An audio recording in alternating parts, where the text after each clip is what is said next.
This is the Michael Bryan Show.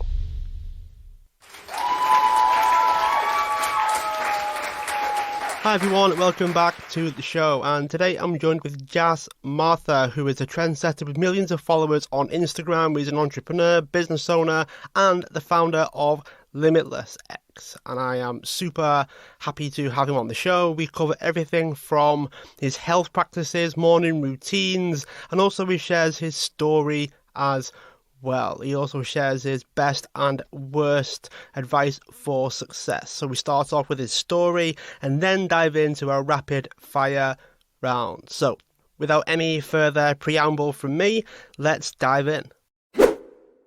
Jass, thanks for being a guest on the show. Oh, likewise. Thanks for having me on. I'm excited for this.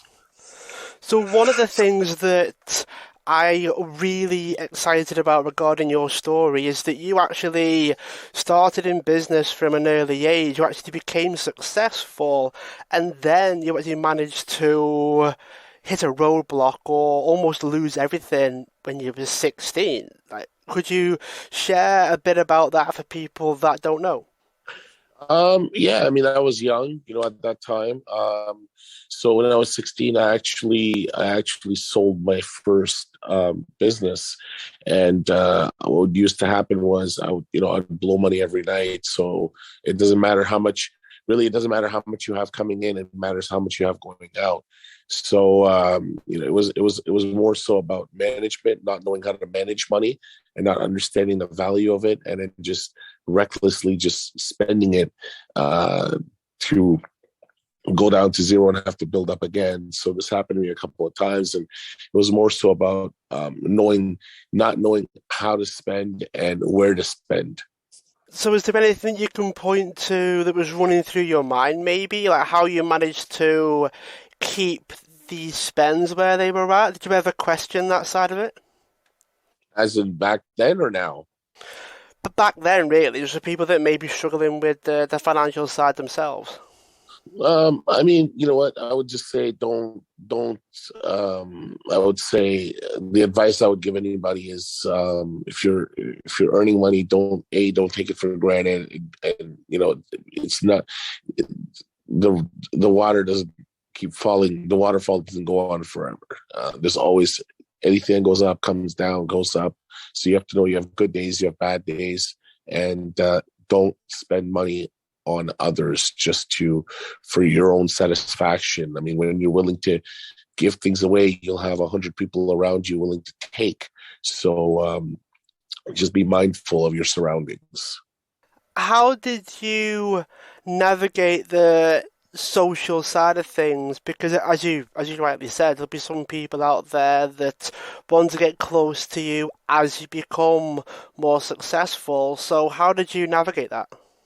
I couldn't really navigate it. I kind of just fell into it. So, when you're successful and you're young, let's say you're in school and you're willing to just go and spend money on whether it be going to play arcades or going to the movies every day or things like that. I mean, everybody will want to be around you. So it wasn't something I was able to navigate. I really didn't even understand it or understand what I was doing. But I just, that's how I depleted most of my finances, because I kept spending, I kept spending the money around on useless things every day. So is that something you still do, or are you a lot more strict with yourself? No, I'm a lot older now too, so it's just an age thing. Eventually you develop more self-confidence, and you get rid of a lot of your insecurities and things like that. So you don't really need to do things to satisfy others. You focus on satisfying yourself. Talk to us a bit about your relationship with cars, because I've heard that was it the Porsche 911 that kicked off a lot of the journey that you went down. I've heard that holds a lot of meaning for what you went through. Correct. So I love cars. That's like my vice. Everybody has something or the other that they like to, they have as a hobby or they spend money on it's just like their outlet, right? So mine is basically a gym and cars. So ever since I've been a kid, every car that I ever collected a diecast model of, I said I'm gonna get this one, that one. I ended up buying all of those cars in real life. So one of the story with the Porsche was when I was overweight, when I was over 450 pounds, there's a car that I purchased. I purchased this from another city where I used to reside before. And when the car arrived to me, I couldn't fit in. I couldn't sit inside the car. So it took me 3 to 4 months where the car was just parked and I couldn't even sit inside to drive it or anything of that nature. I was too Wow. big. So Yeah. it was one of the reasons that I wanted to start losing weight and just kind of realize that, okay, I'm a little bit if I can't fit in a car, there's a serious problem. That makes sense, actually. Sometimes it can be like a negative motivation, can't it? Can you Right. speak to the motivation side? And I ask that because Uh, I'm personally motivated by being harsh on myself sometimes. yes. And a lot of people tend to struggle when people are, in air quotes, nasty to them as a way Yeah. of trying to push them into doing something. So, can you speak to that? Was it the negative feeling of not being able to fit in the car that convinced you to try to lose the weight? Um. Yeah. Yeah. I didn't really feel negative as such. It just, I was again when you're 20 in your early 20s, you don't think or have the same type of feelings as when you're in your late 30s. So it just you don't think the same way. The feelings don't come across the same way. So it just gave me a little bit of motivation to lose weight, but I didn't really have some kind of like negative feeling or depression or things like that.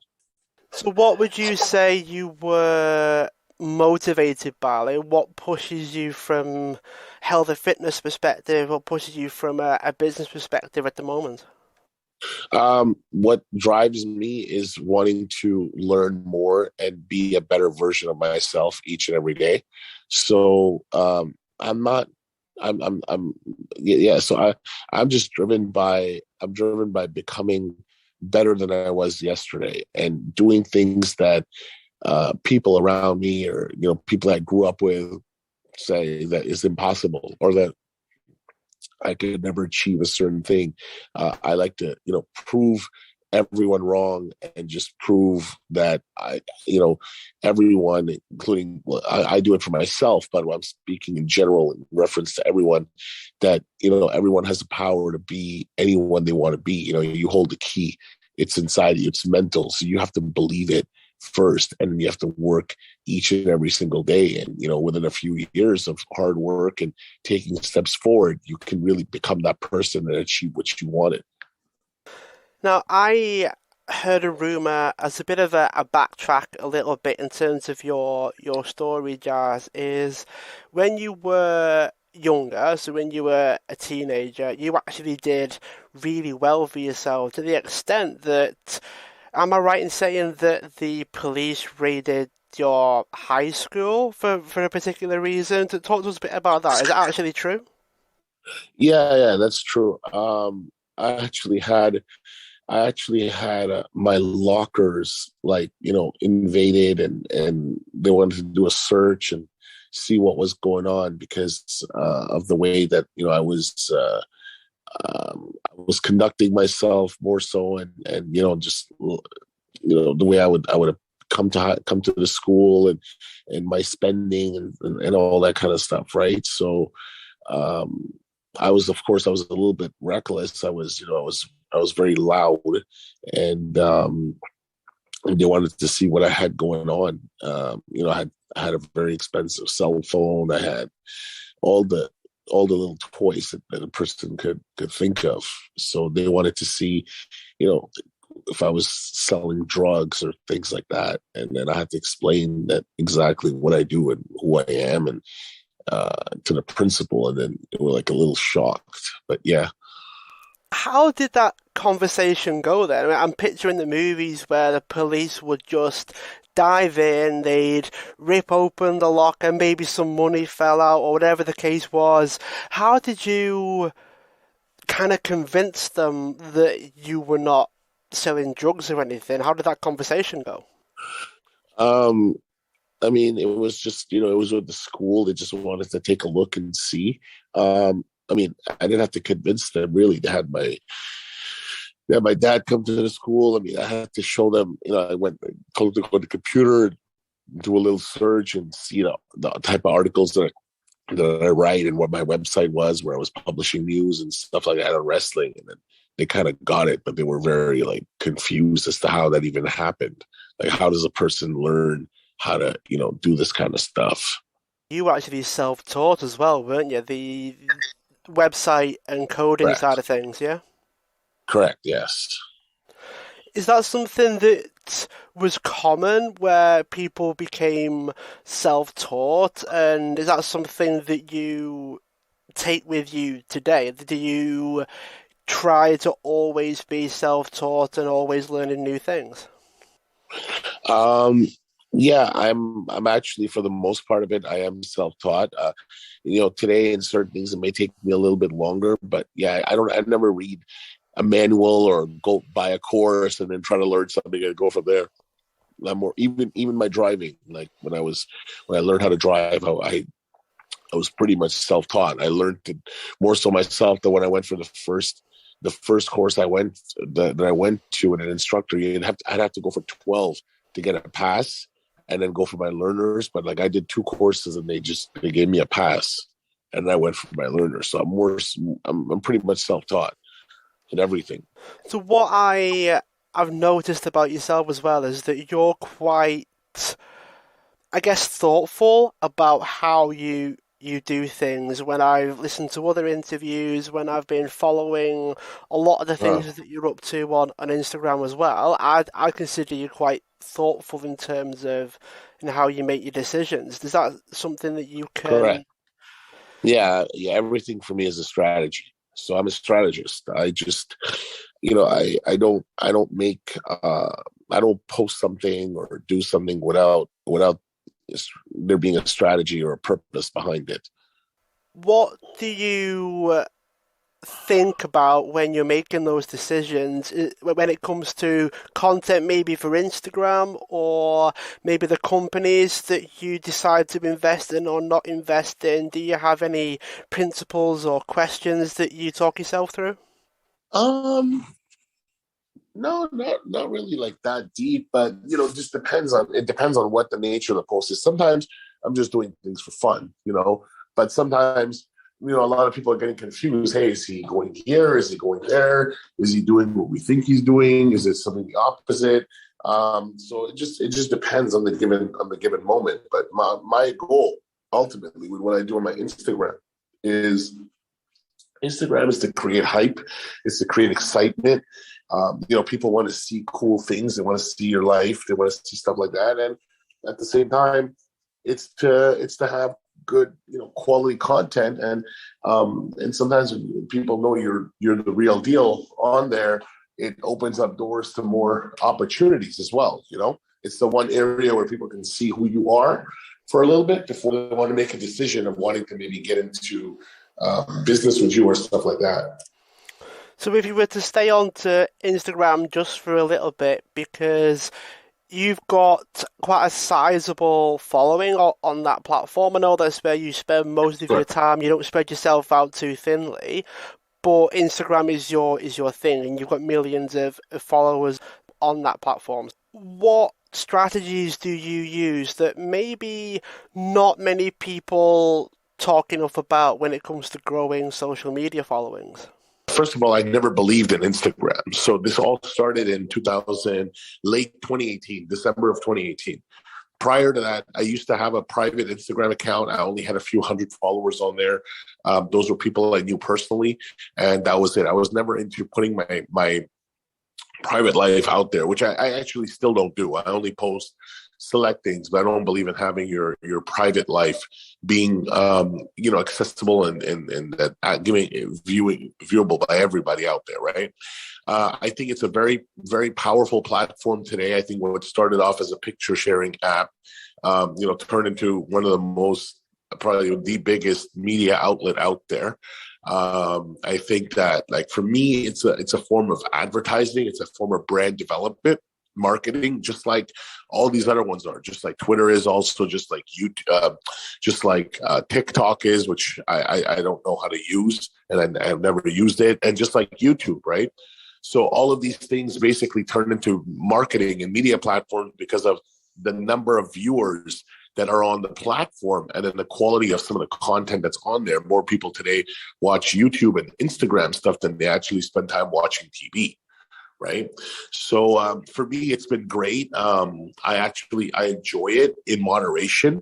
I don't I don't get lost in the sauce. A lot of people go on Instagram and they look at what the other person has and they think their life is depressing, and it becomes a disaster. So you have to go into it with a mindset that, look, you never know what's being posted, if it's real or if it's not real. So you have to always, and even if it is real, somebody has better than you, that's normal. It doesn't matter where you go in life. You'll always find or meet somebody that has more than you. You have to actually embrace it and be happy for those people and say, hey, I want to surround myself with those type of people and have an open mindset. And that's how you actually grow, and that's how you attract better things in your own life. So for me, it's been a great tool to help build a strong audience. And the thing that I get the most traction on, that people respect about me, and that that builds like a loyal fan base, is the inspiration elements that I would give, whether it be being young and having X, Y, and Z, or being self-made, or having lost over 250 pounds and having that driven mindset of being able to achieve anything you set your mind to. So that's what does it for me. My satisfaction in there comes through the fact that people look at me as an inspiration, and that's what forced me and gave me the motivation to want to build more and build more content and do more things on Instagram, because people, you never know who you're inspiring. What do you think about, because you've got cars, you've got planes, you go to parties, you do a lot of things that some people would be inspired by, some people would want to live that particular way, and that's why they follow you to a certain extent, is to, like, maybe he'll share things that I can implement in my own life, that sort of thing. But then, because of the nature of the platform, there are people that would, let's say, hire a nice car to take some pictures around, take some pictures of them being in the car, but they don't actually own the car. There's an element of, like, they're trying to put on a bit of a show for the platform, and yet that's kind of your life. So what do you think about people that do that versus yourself that actually lives it? So when I started this thing, I already had everything. So I refused to post something that, just for publicity reasons, that is not mine, and post with it. But I'm not saying that's a bad thing. People have to do what they have to do to build their own followers and fan base, right? It's just what it is. I mean, it converts. Cars, women, bikinis, stuff like that. People look at that, so that converts. So it's not like I can't say what someone else is doing is wrong. It's one of those things that if they were just to stand there by a pole on their own, they probably wouldn't get so much traction. So they have to do what they have to do. It's just in my case, I already had everything built. So I'm posting what's mine. I prefer it to be that way. So I'm not saying what they're doing really is fake. Yeah, if they're standing there saying this belongs to them and XYZ, yeah, that's fake. But if they're taking pictures with a nice car or planes just for the sake of getting more likes and attention and eventually being able to monetize more to be able to own that, I mean, I don't think they're doing anything wrong, really. If they're telling somebody, "Hey, this is my Ferrari. I bought this, and you can buy one too, and buy my course now for $99.99 a month, and here's a coupon code for 20% off." That's misleading, because now they're telling somebody they can own something by promoting their product or service, which they're confusing the person because they themselves don't even own the damn car. So that's where it gets funny. Yeah, I completely agree to a lot of that, and I think one of the tipping points for me, I suppose, is if they're doing it to sell something that's not theirs. So they take pictures with the sports car to sell something, whether it's a lifestyle dream or whatever it is that they themselves don't have. Right, correct. So if they're selling, they're trying to monetize. That's where the problem comes. Otherwise, I mean, if they're doing things for fun, just to build their own organic following with a quote on there, there's nothing really wrong with that. People come up to me all the time that see my cars or stuff. They want to take a picture. I'm sure they're going to take the picture and post it somewhere or do something with it. There's nothing really wrong in that. It's just everybody appreciates a nice car or a nice piece of jewelry or things like that. It's normal for people to want to take pictures and post them. Sometimes it's just for self-inspiration. Like they see that and they look at it every single day, and it gives them that motivation to say, "Hey, they can also get this." Yeah, I think it's one of those things, really. You're one of the rare people, I suppose, that, let's say, post with it to get the benefits from the platform, but it's also yours. You're not taking a picture with something that's not yours, are you? Correct. Yes. Correct. How would you feel about a bit of a rapid fire round? So I've got a list of questions, and I can fire them off, and you can give the sort of first thing that comes to you. Sure. Yeah. Go ahead. Here we go. What was the best piece of advice that you've ever had? Never wear your emotions on your sleeve. What would be the worst piece of advice that you've ever got? To rush into things. If it's there, just do whatever you got to do to lock it up. Do you have a failure that has set you up for success? So I'd phrase it as the best failure that you've ever had. The best failure I've ever had is what allowed me to achieve a lot of growth and forced me to, to learn to be patient in life. I learned the value of money more so. So yes, I did have that, and that was when I did my stores in Canada, my health stores. What was the actual failure then? Did you overspend? Did you sort of invest in something that didn't pay off? The actual failure, the actual problem was I did it more out of ego and less out of business. And I didn't actually take the time to study the business. I just thought that because I had already achieved success at a very young age multiple times over, that there's no way that I could fail. But really, I don't think I failed, because it was hard for me to walk away from something that was draining so much money. But I learned a lot in the process, and I navigated to utilize what I built there into something else, and then created the profits. What will go down as something that you've done that you would consider embarrassing? What was the most embarrassing thing that you've done? Let's try and get a bit silly and funny with it. That's a really good question. On the top of my head right now, I'm not really embarrassed by anything I did, because even if I did something that wasn't that good or something, I still did it to learn something. And, I don't really have anything that I did that was embarrassing. Do you have a favorite exercise in the gym? Do you have a favorite exercise that you do? Yeah, abs. Is there anything that is out there at the minute that's a misconception of you? Like, what's a misconception about you that's not true? Misconception? I don't know. I just think that, people, I feel like everybody has, I feel like if it was a few years ago, I try to prove myself that, I am who I am, or I am who I say I am. But a lot of people would think otherwise and think that, oh no, this can't be real, or you can't have all this, or this is not, there's something else there. Or I just today, I don't know. I don't really. I think everyone's entitled to their own opinion, and I put 100% of focus on myself and what I have, and to continue moving forward. And I don't really, if I let people believe what they want to believe, because ultimately it's not going to change.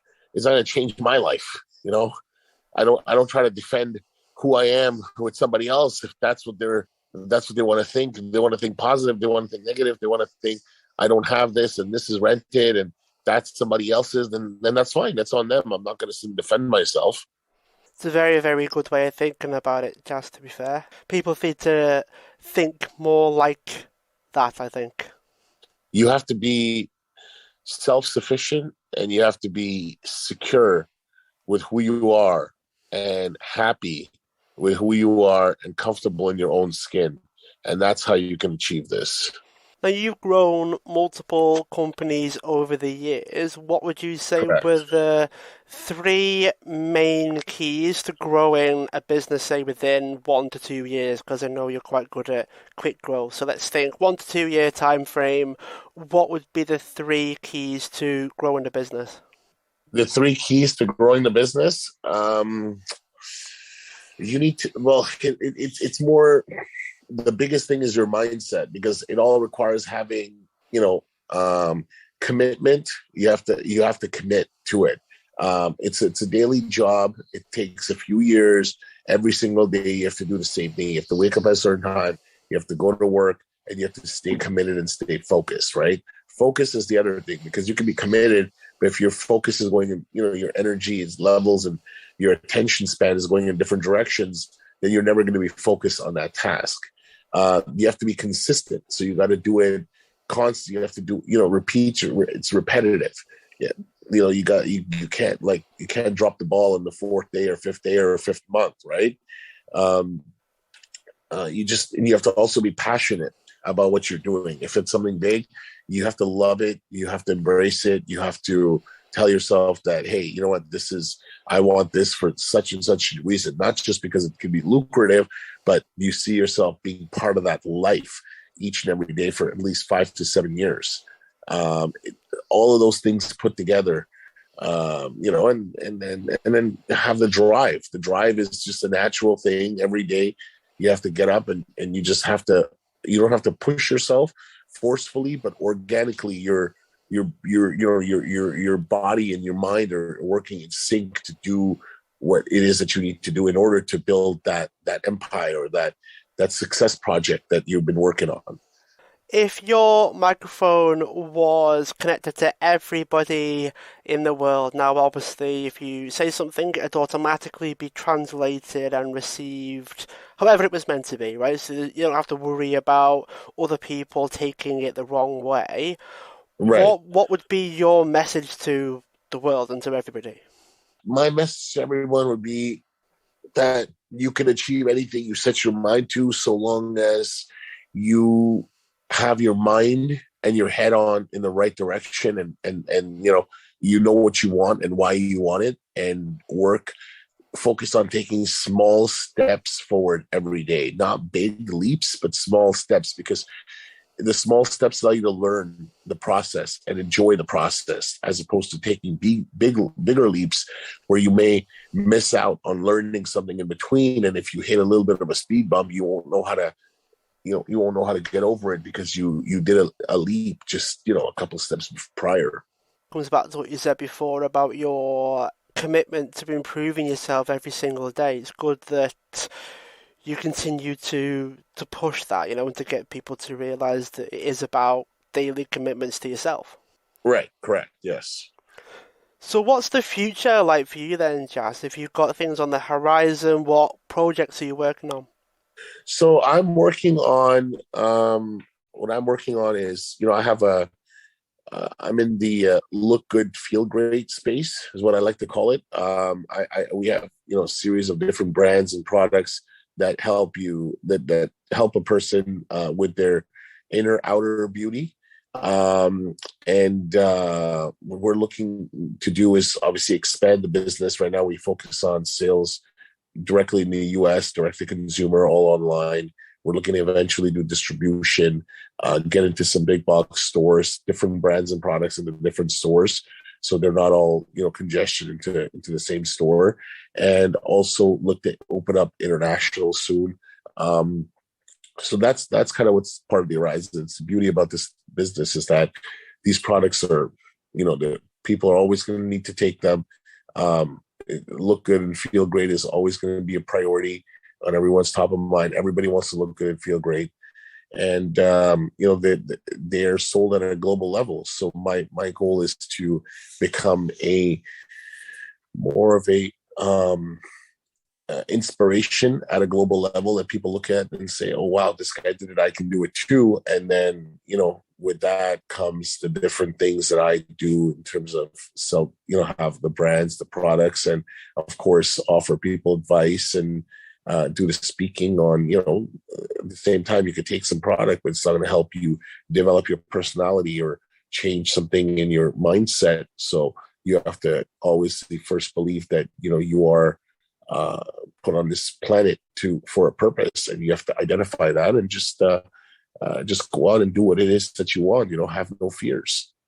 I like how you're able to use your brand on Instagram to help you do that. It's very difficult to build from scratch, as you said. It can take years to get to a space where you're able to do the things that you're able to do. So talk to us a bit about the benefits of having a brand like you have, and how you use your level of influence to not just sell more things, but also help more people as well. What are the ways that you personally do that?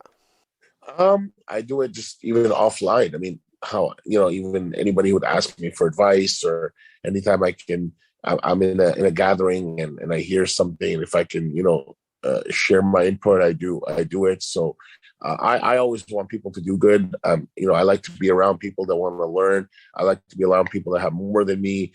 I like to share my thoughts and stuff, so that if somebody is doing something that's making them hypothetically $2,000, that it can now make them $3,000 or $4,000.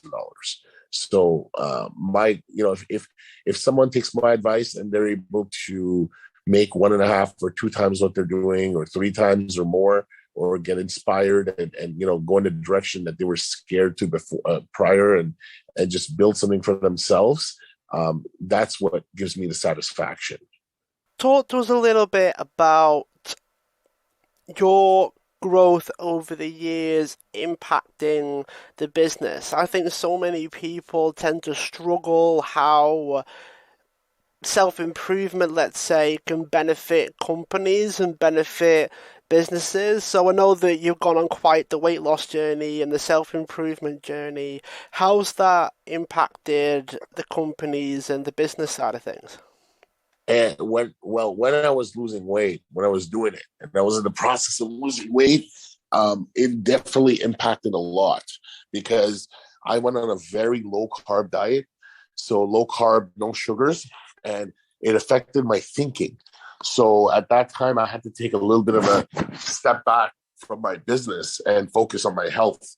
You can have all the money in the world, but if you're not healthy and you're not able to do certain things and you're not able to enjoy life, then that money is all useless. So it definitely does, but you have to, now obviously what I do now, it's part of my lifestyle. So I'll train every day. I'll have days where I binge and eat anything I want. And then, but for the most part, if you look at, like let's say 85% of the year, I'm eating very clean. I'm not going out of my lines. But I'm pretty balanced every day. I feel you could eat anything you want as long as it's in moderation. Eat, like, if you want to have French fries, instead of having 100 pieces, just have 10, right? So that's just, you get the same taste, the same everything. So you just have to do everything has to be done in moderation. So how much of your diet would you say was clean, or what some people would consider healthy, and how much of it would you say you sort of let yourself go a little bit? Now or before? Let's go sort of when you started and then today. Oh, well, when I first started before, I mean, it was 0% clean. It was all sodas and chips and all the junk food that you can think of. I didn't eat a single piece of vegetable. I didn't eat anything that was ever steamed. I did, everything had to be fried. Everything has to be greasy. So that's just what it used to be. Today, it's the complete opposite. Today, it's 90% grilled, no sodas. I don't touch soft drinks whatsoever. Veggies are a must. Just complete opposite, polar opposite. So today then, do you have a morning routine? Do you have something that you stick to every day? Yes. Fasted cardio every day, 45 to 60 minutes, followed by 20 minutes of abs, followed by weight training. A lot of talk is about cardio and weights, but the sauna can seem a bit of a left turn for some people. What benefits do you get from the sauna? It benefits you in every way. Mental health, it just releases a lot of toxins and stuff from your body right away. Skin, you have better looking skin. It helps your skin glow more. Just overall, it's just very good. In the spirit of leaving no stone unturned, is there anything in particular that you would kick yourself about if you didn't get the chance to mention it on the show? No. I think I've covered everything for the most part. Jas, it's amazing to have you as a guest on the show. I've really enjoyed it. I've taken a lot from the episode. How can people find out more about you? If people wanted to learn more about you, where can they go? I would suggest to go to my Instagram page. That's where you can see all the links to my different articles, my websites, brands. You can see what I do. A little bit of my day-to-day life is on there in my stories, and a few inspirational messages here and there as well. So I would drive everybody to my Instagram page, which is the handle @Limitless. @Limitless, yeah, that's quite right. You've been very, very. I don't know whether you got in early with Limitless, but I imagine that being a very, very popular handle for people. Yes, yeah, it is, yeah.